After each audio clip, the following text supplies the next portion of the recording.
खुदावंद का फजल, मसीह की मोहब्बत आपकी ज़िंदगियों में हमेशा कायम रहे और आप हमेशा शादमानी और बहाली में ज़िंदगी गुजारें।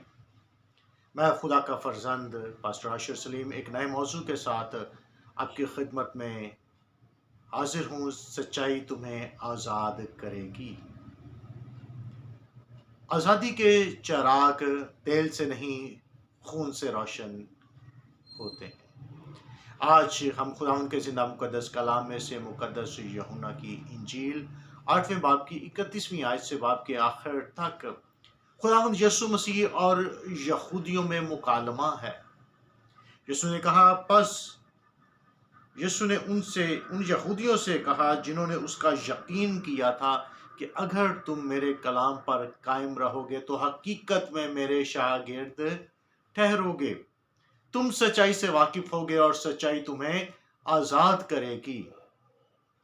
और यहूदियों का जवाब कि हम तो अब्राहम की नस्ल से हैं, हम तो कभी गुलामी में गए ही नहीं, तो फिर कैसी आज़ादी, क्यों आज़ादी। लेकिन यहाँ पर यीशु मसीह ने उन्हें ये बताया कि जो कोई गुनाह करता है गुनाह का गुलाम है। और अगर हम जिस्मानी तौर पर गुलामी को देखें तो यहाँ पर भी यहूदी लोग हद धर्मी अपनाए हुए हैं, जबकि हम बखूबी जानते हैं कि वो मिस्र की गुलामी में गए, बाबल की गुलामी में गए। जिस्मानी तौर पर भी वो गुलाम थे और गुनाह के भी गुलाम थे। लेकिन यीशु ने उन्हें कहा कि अगर तुम सच्चाई से वाकिफ होगे तो सच्चाई तुम्हें आज़ाद करेगी। जैसे कि हम रोमियो 7वें बाब की 19वीं 20वीं आयत में पढ़ते हैं, चुनाचे जिस नेकी का इरादा करता हूँ वो तो नहीं करता, मगर जिस बदी का इरादा नहीं करता वो कर लेता हूँ। बस अगर वो करता हूँ जिसका इरादा नहीं करता तो उसका करने वाला मैं नहीं बल्कि गुनाह है जो मुझ में बसा हुआ है। तो यहाँ पर गुनाह से आज़ादी की बहुत शिद्दत से ज़रूरत है। यहाँ पर यीशु यही कह रहा है, तुम सच्चाई से वाकिफ होगे तो सच्चाई तुम्हें आज़ाद करेगी। तो बात समझने की और सीखने की ये है कि सच्चाई क्या है, कि किससे हम वाकिफ हों और कौन सी सच्चाई हमें आज़ाद करेगी। बात समझने की है। एक मुजरिम कत्ल के जुर्म में जेल चला जाता है और जब तक उसको ये मालूम नहीं कि मुझे यहाँ से कौन निकाल सकता है, वो नहीं निकल सकता। जब तक वो ये नहीं जानता कि दरमियानी एक वकील आएगा जो मेरा केस लड़ेगा, वो मुझे जज से जमानत पर रिहा करवा सकता है, वो नहीं हो सकता। इसलिए जब तक हम सच्चाई को नहीं जानते उस वक्त तक हम ना तो उससे वाकिफ हो सकते हैं और ना आज़ाद हो सकते हैं। तो सबसे पहले हमें ये जानने की ज़रूरत है कि सच्चाई क्या है। खुदा उनका कलाम हमारी रहनुमाई करता है।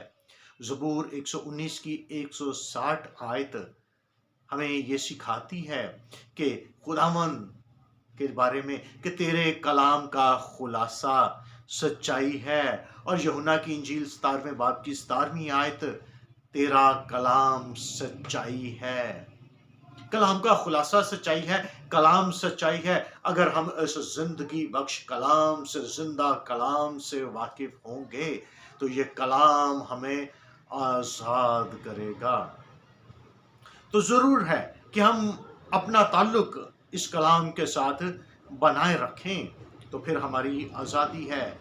और कलाम क्या है? मुक़द्दस यूहन्ना रसूल की इंजील पहले बाब की पहली आयत, इब्तिदा में कलाम था, कलाम खुदा के साथ था और वही खुदा था। और 14वीं आयत, और कलाम मुजस्सम होकर फज़ल और सच्चाई से मामूर होकर हमारे दरमियान रहा और हमने उसका ऐसा जलाल देखा जैसा बाप के इकलौते का जलाल।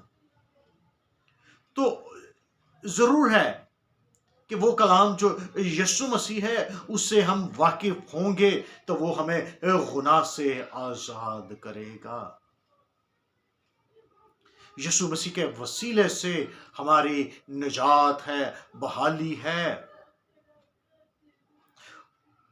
اس نے ہمیں آزاد رہنے کے لیے آزاد کیا ہے، دوبارہ غلامی کے جوئے میں مت جوتو۔ یسوع مسیح کی صلیبی موت کے باعث 4 دشمنوں پر ہم فتح حاصل کرتے ہیں، گناہ پر، شریعت پر، ابدی موت پر، اور خدا کے غضب سے ہماری خلاصی ہوتی ہے۔ تو ہم جب تک یسوع مسیح کو نہیں جانتے ہماری گناہ سے مخلصی اور نجات ممکن نہیں، کیونکہ جو کوئی پانی سے نہاتا ہے وہ کپڑے بدلتا ہے، جو پسینے سے نہاتا ہے وہ تقدیر بدل لیتا ہے، لیکن جو خون سے نہاتے ہیں وہ تاریخ کو بدل دیتے ہیں۔ اور ہمارے لیے یسوع مسیح کا بیش قیمت خون بہایا گیا ہے، جس کے باعث ہمیں ابدی زندگی کے وارث ٹھہرایا گیا، ہم خدا کے فرزند کہلائے، اور ہماری نجات فانی چیزوں سے نہیں بلکہ یسوع کے بیش قیمت خون سے ہے۔ ہم یسوع سے واقف ہوں گے تو یقیناً وہ ہمیں آزاد کرے گا۔ خداوند ہمیں اس کلام کے وسیلے سے برکت دے۔ اس کلام کے وسیلے سے برکت حاصل کرنے کے بعد اس کلام کو شیئر کریں، کمنٹ کریں اور سبسکرائب کریں تاکہ اور زیادہ بلیسفل کلام کی ویڈیوز آپ تک پہنچ سکیں۔ خداوند آپ کو برکت دے۔ آمین۔